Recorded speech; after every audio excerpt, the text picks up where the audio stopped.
We're now in 2024. This is a presidential election year. In 11 months, we're going to have a presidential election. In theory, I mean, who knows? This country could go for grabs and they could do martial law and suspend the election, whatever. Anything's possible in this crazy country. We're going into a presidential election year. The Epstein story keeps unfolding, even though the mainstream media is deliberately, as we just discussed, avoiding it. But it's going to come out. I mean, it's going to keep coming out. And I think someone is going to mention it in a presidential debate or something. Like it's someone's going to mention it. And, you have people interrupting. Like a week or so ago, the Clintons were giving some speech at some rich person, awful forum. And someone was like, what about the Epstein, and they got heckled, and people are not letting this go. In the same way, we've got Biden's numbers are in the tank because of the economy, because his unwavering support for Israel's genocide in Gaza. How do you, I know we're getting into sort of crystal ball land a little bit, but you've covered 2016 and 2020 elections pretty thoroughly, and you covered them on the ground. And now we have these new two things here of Epstein, more Epstein revelations. They keep trying to kill this and put it on the, but more Epstein revelations. How do you see this election year? I mean, and then we're not even, there's the wild card of Biden's health. I personally don't think he's even going to make it. I think he's going to drop out and Kamala's going to run, and they're going to maybe have to force an open primary. Who knows? So how do you, based on all the stuff you've covered, and you've covered this in pretty strong detail on the ground, and you've seen how Bernie got screwed in all of this, how do you see this how do you see this year playing out? Hey, I think there's a few wild cards. Number one, I don't think it's totally a foregone conclusion that Trump won't drop out. I know most people think that's crazy, but I mean, if you follow Donald Trump, I grew up in New York. The guy's a germaphobe, doesn't like shaking hands. I don't think he'd ever let them take him to prison. I think he'd sooner off himself or, Roman Polanski this shit. And get out of here. And it looks like at least one of these criminal trials is going to start before the election. My guess is the January 6th case. I don't think it's going to be a 6-month trial, which means there would be a verdict before the election. He would appeal. If he's convicted, you would think, being a former president, they'd let him stay out of prison on appeal. But if his lawyers, Donald Trump's a megalomaniac, but I also think Donald Trump, particularly his kids, if he thinks there's a real chance of him serving any prison time, I think he would make a deal and drop out and just, say it was the deep state, took down our movement and start his own network or whatever. So that's obviously speculation, but I think there's a 60-40 chance he would be convicted because I'm assuming the special prosecutor has info that has not been released yet, whether there's a big gap in the White House phone logs that day on January 6th. And there's a lot of information that keeps creeping out about what Trump was or wasn't doing at that time. So I think there's a chance that he could drop out. That's why I think a lot of these Republicans, even the ones that have no shot, are sticking in just in the event that Trump drops out, that there could be some kind of food fight at the Republican convention. Biden, I think, could pull an LBJ. I'm not thinking so much about his health, but I think his son, who looks like he could serve potential jail time. I think Biden's a deplorable figure, but it does seem genuine that he cares about his family. So I think there could be some sort of sweetheart, bed and breakfast jail stay for Hunter for a month. And Biden would step away. But let's say none of that happens and it's Trump versus Biden. I think this seems a lot more like 2016 than 2020 to me. The dynamics are, Obama and Biden sound pretty similar, saying the economy, it's not where we want it to be, but it's rebounded. But people don't feel that because obviously it's all pixie dust, what they're trying to sell on the economy. Hillary Clinton had no economic message. Biden, as far as I can tell, has no economic message. So no, he's been building back better, Jordan. Haven't you been build back better enough? Right. Very much so. I'm making 50 grand less than I made a couple years ago, but I digress. So I think that, yeah, I mean, I think that he's running a Hillary Clinton campaign in terms of, but Trump. And I actually think in 2020, he just got bailed out by COVID. I don't think Biden really won as much as Trump lost. Because Trump just so badly mismanaged COVID. Frankly, I think if Trump would have signed one more, $1,500 or $2,000 check, he might have won in 2020. And the real difference for Biden in 2020 was more black people came out in Atlanta, winning in Georgia, in Detroit, winning in Michigan, in Milwaukee, winning in Wisconsin. According to the polls, those black voters that came out for Biden are not coming out again. In addition, young people who came out for Biden and the Democrats in the midterms. That's why the Democrats did not get destroyed in the red wave. They're not coming out. And that was even before this genocide in Gaza. A lot of them weren't coming out because of the student loan, broken promises, $15 minimum wage, firing a super soaker at the climate inferno. So I think there's just a cacophony of real problems. And at the end of the day, you just don't have some, it's one thing in 2020 when you say, hold your nose, get rid of Trump for Biden, and we'll escape fascism. But when you vote for that, if you're younger voters or the black voters or Hispanic voters that weren't enthused about Biden, but went out anyway, and then what you get is going after Julian Assange, supporting this genocide in Gaza, doubling drilling on public lands when you campaigned on stopping it, backdoor trying to privatize Medicare, which isn't getting a lot of attention. His border policy is not as horrible as Trump, but certainly not much different. It's kind of seems like a nicer version of fascism. Oh yeah, it's the cuddly, the Democratic rainbow flag fascism. That's what the Democrats offer. It's like when the Pentagon sends out the tweets with, the bomber with the LGBT colors on the wing.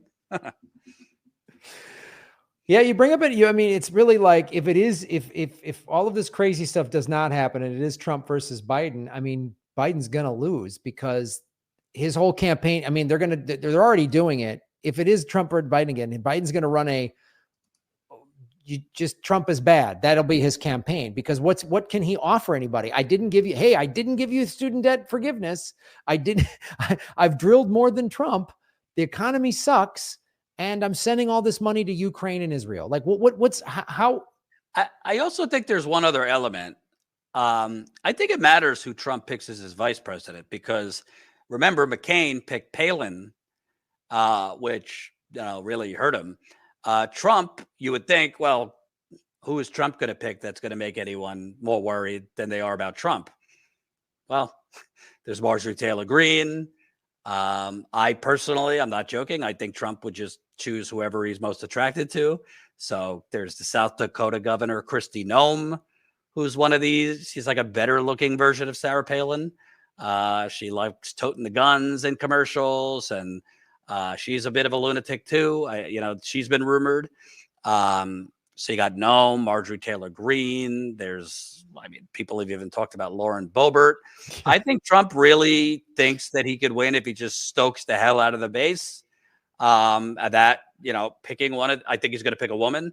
And he's already locked up the evangelicals who clearly have taken a day off from church on the subject of Trump.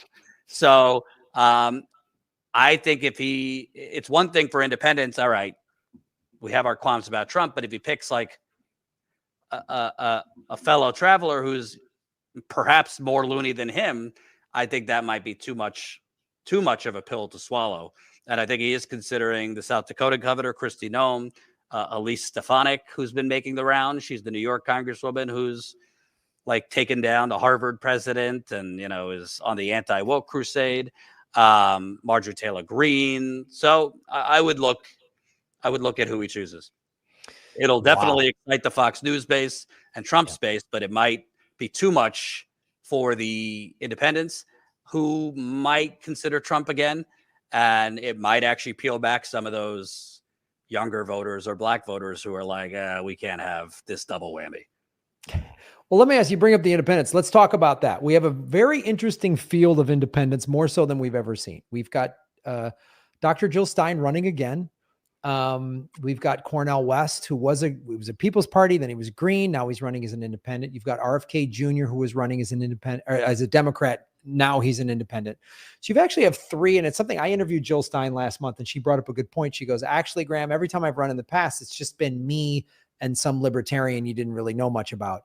Now there's like a bigger field of, I mean, whatever you want to say about RFK Jr., he's got name recognition, as does Cornel West, and as does Dr. Jill Stein. What do you see happening? I think because this is it could be the craziest year ever. I mean, Trump could run from prison, like anything. Anything's possible. The scenarios you proposed are very plausible, but this country's nuts, and who knows? There could be a whole nationwide January 6th if Trump does actual jail time or something like that. Biden could also start a brand new war. I mean, you never know.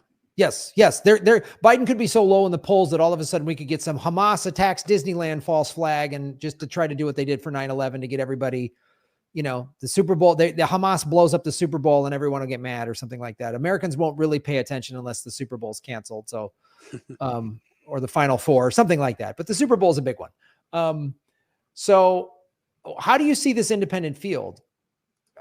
Do you see it change? Do you see it having much of an effect? Do you see because 40 to 45% of the country now identifies as an independent, because there was a poll in the Hill that came out right after the midterms that said if it's Trump versus Biden again, 59% of the people polled said they'd vote third party.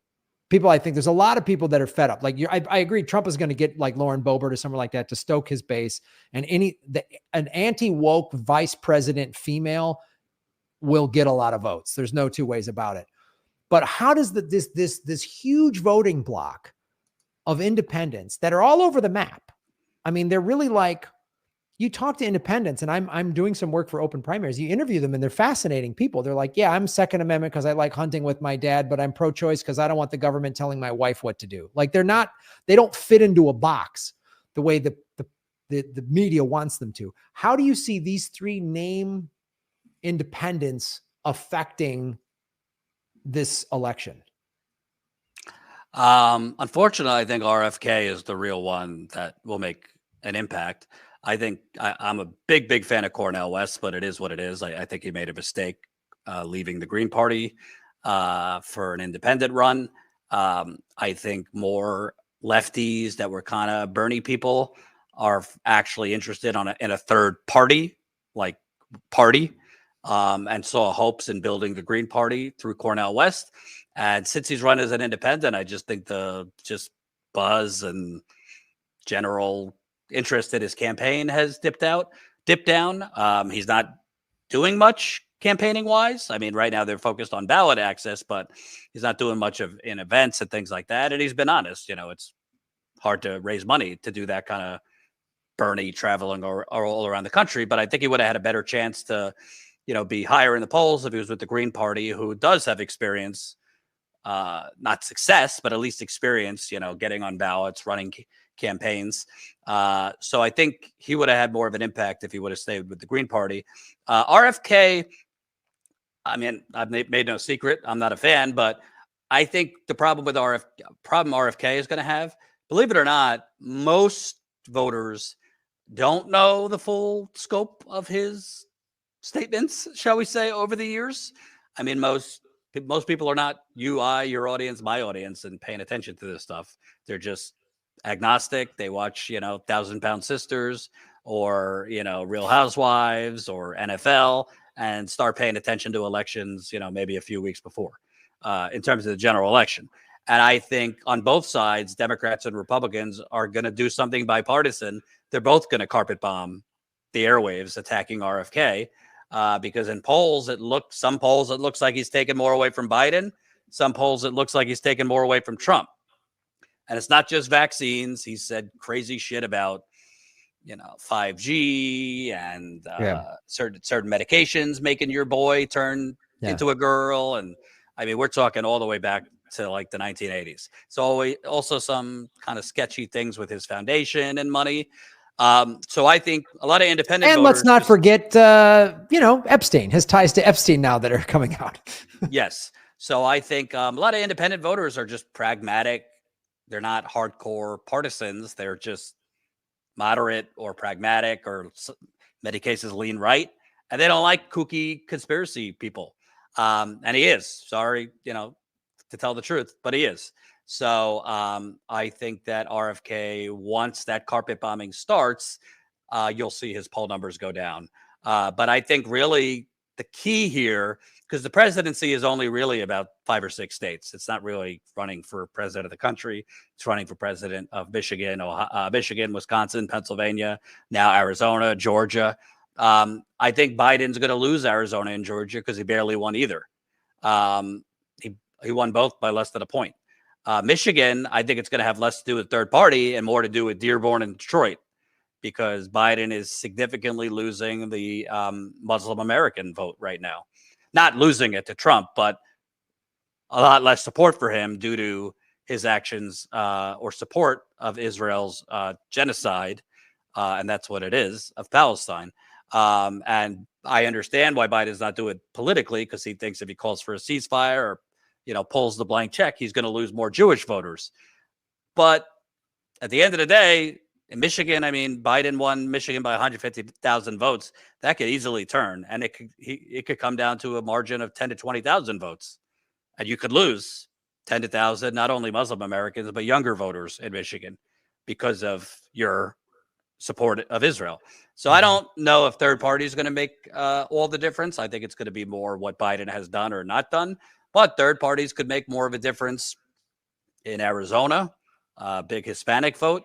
Hispanics have been shifting to the right, but, in years past have gone Democrat. Also, I think RFK, it seems to me, I haven't heard one policy from RFK. Maybe that doesn't matter anymore. But every time he's interviewed, he just turns it around and asks people like Crystal Ball, well, what would you do? Or I'm going to have a entourage of economic experts and form councils and shit like that. Whether that will matter, I don't know. But I think RFK, you'll probably start seeing once the general election starts, which the media is already trying to start it because they've already canceled the primary, as we know. I think you're going to see just nonstop ads in the swing states, just about what RFK has said about frogs and 5G and this and that. And it would not surprise me if his poll numbers dramatically dip. Yeah, I think it's interesting too that also we could see, I'm just going to throw this out there, and I know you got to run, but I think as Cornel West gets faced more and more, and again, I love Cornel West. I love Dr. Stein. I mean, I as Dr. Cornel West kind of faces the reality of lack of ballot access, which the Green Party has better ballot access, and even them, they've been restricted. But as he faces the reality of that, and I asked Dr. Stein this, I mean, she's open to him, like them running together. I mean, she opened up to Bernie after he got kicked out, after he got cheated in 2016. So if Cornel goes, you're right, let's join forces, me and Dr. Stein running as the green ticket, do you see that making enough of an impact, at least getting the 5% that it needs to get federal funding? I think they could definitely get 5%. I also think Cornel West, and why that would work so much, because I think the Green Party, he'd have more luck fundraising too.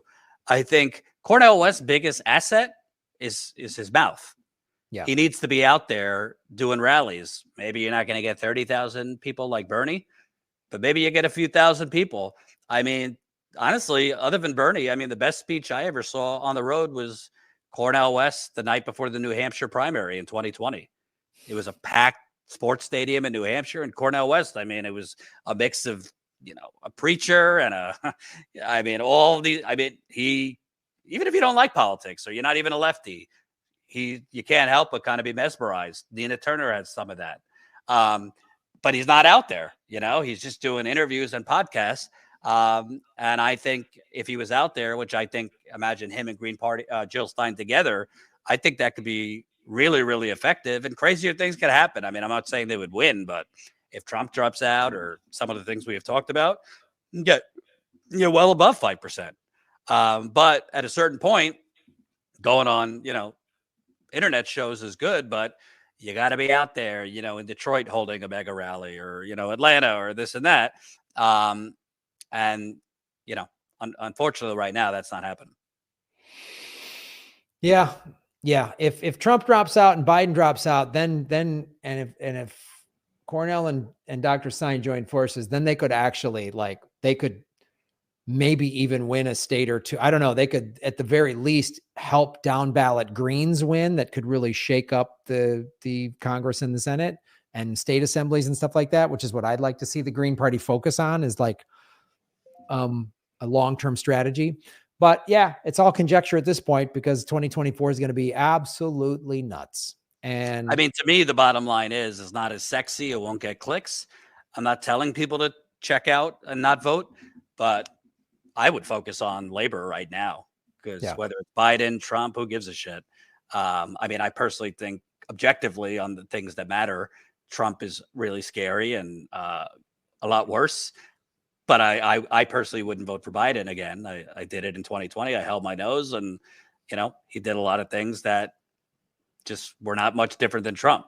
I'm not telling other people how to vote, but to me, structurally, the only things working in terms of actually helping people's lives materially is getting involved in strikes like the UAW, organizing like Amazon, Starbucks, tenants unions. That stuff is actually yielding results, as opposed to this endless, the most important election of our lifetime, and the 25 emails by lunch of Save Democracy for the DNC and the rest of them. I think voting local elections, state, Congress matter. I'm not telling you not to vote for president, but we've seen this thing since I started paying attention in 2004. That's when I was in college and I started really paying attention to politics. I've literally heard it every single most important election. Yeah, it's the same broken record. And honestly, I saw it up close. The resurgence of labor militancy, which happened with the UAW strike, even small things like the UAW president, wearing an Eat the Rich shirt, throwing the contract offer they got in the garbage on a live stream, refusing to show up for the symbolic handshake.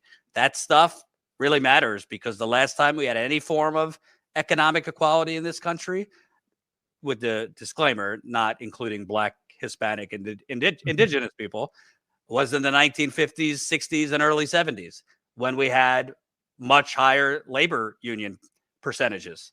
That's why the Kochs, the Waltons, with the Democratic Party's help, started taking a battering ram to unions.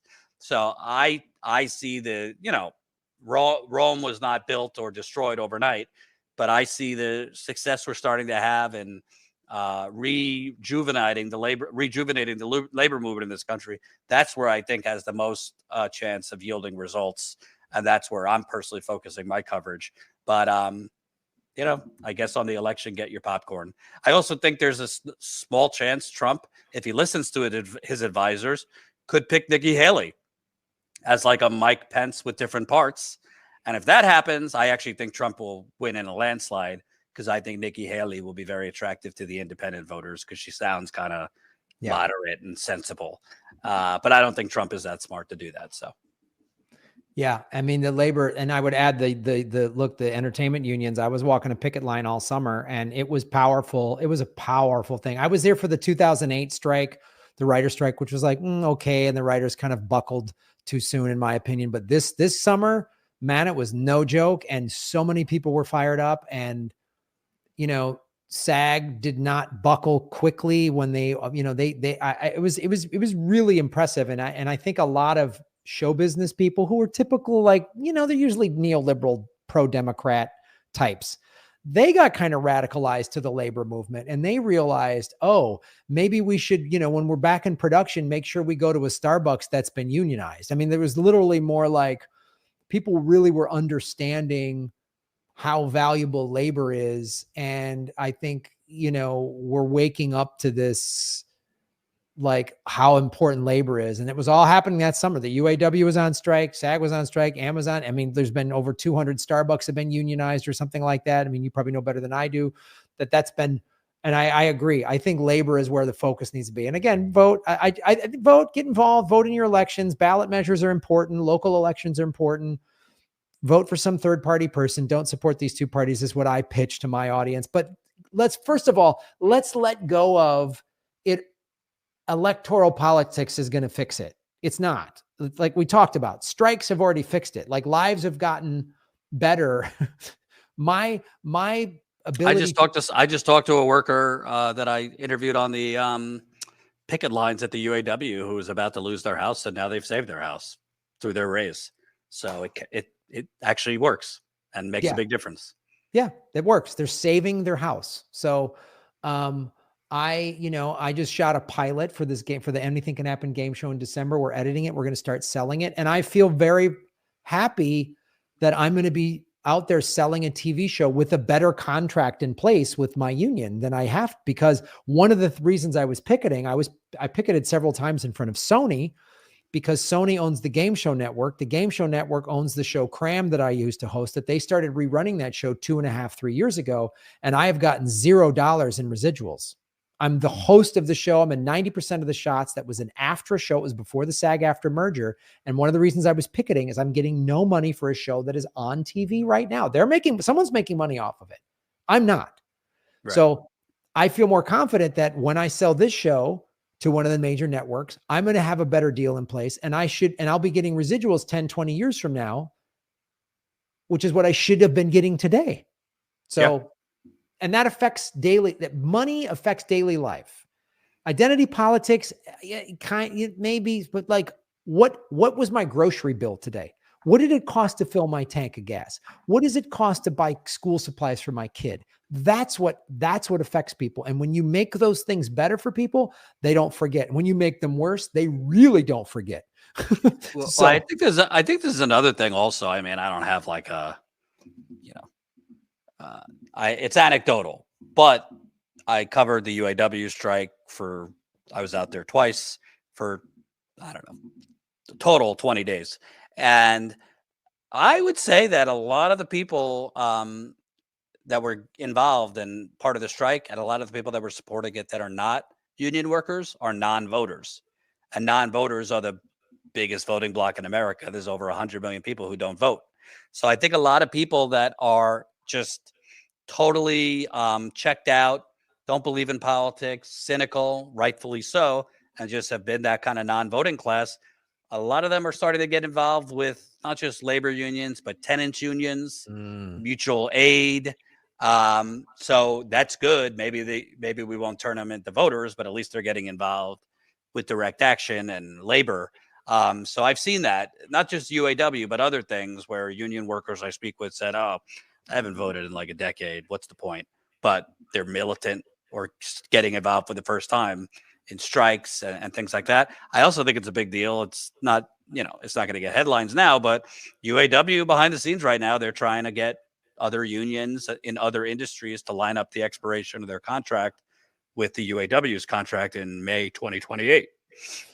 If that happens, I don't know if you can call it a general strike, but it might be the closest thing to that, because you could have auto workers, healthcare workers, retail workers, all at strike at once, which that actually, the media likes to huff and puff like, oh, will this auto strike hurt the economy? Like that could hurt the economy if different industries are on strike at the same time. And I say, great. Yeah. Great. Shut it down. No, it's a great point. And also to bring this up one more, the fact that the UAW has come out in support of Palestine, that's an American car manufacturing union is in favor of a ceasefire. I mean, that is big. I mean, that was like, that's a Ford and I think GM helped the Nazis make cars back during the Holocaust. So quite the opposite for good for the UAW. Yeah. Well, Jordan, I know it's getting late on the East Coast. I appreciate you taking the time, my friend, and always great having you on the show. Where can people watch and support Status Coup and everything? Status Coup on YouTube. That's COUP. We are not as suppressed anymore as Graham. I'm sorry to hear your problems. But yeah, we're on YouTube. We do, as far as I know, we're the only independent outlet doing on the ground reporting across the country. I think we've covered over 10, actually more than that, probably closer to 15 of the pro-Palestinian protests in the country, in New York City in particular. I've been hearing it from my Zionist family as a result. But we've been covering a lot of the pro-Palestinian protests. I actually have my first book coming out this year on the Flint water cover-up, because I've been there almost 20 times. Of course, the media and most of the country have forgotten about that, but Flint, nearly a decade later, still doesn't have clean water, and no one has been put in prison for poisoning this city. So I'm going to be going back there soon for my 20th trip since 2016. We're going back to East Palestine in February for the 1-year anniversary of an American company literally nuking a small town in Ohio, which has caused endless suffering and sickness. There's actually there's a man I just spoke with who now is getting double mastectomy because he has breast cancer. A man in East Palestine. Other people are bleeding out of their noses nearly a year later. I spoke with one mother whose 9-year-old son had blood coming out of his rectum. They literally detonated about 20 to 30 toxic volatile gases over this town because in a hearing, the manufacturer of the chemicals in the train said, I told them there was no imminent urgency to blow up the cars. That didn't get headlines on CNN. I mean, I could go on and on. We're probably going to go back to Cop City to cover the protests. So we cover a lot with not a lot of money. We don't take any money from anybody on Epstein's list or, the Waltons or the remaining Koch brother or any of the Democrats. So if you got $5 a month, that's all I ask. statuscoup.com/join. Right on, dude. Well, you're doing great work, man. You're really, really out there on the streets doing it. And I got mad respect for your coverage of everything and your team of people that you have. You have a great team of people that are out there doing on the street. Your coverage of the UAW this summer was really impressive. So go support Status Quo, everybody. And thanks for coming on the show, man. Absolutely. Take care. See you later.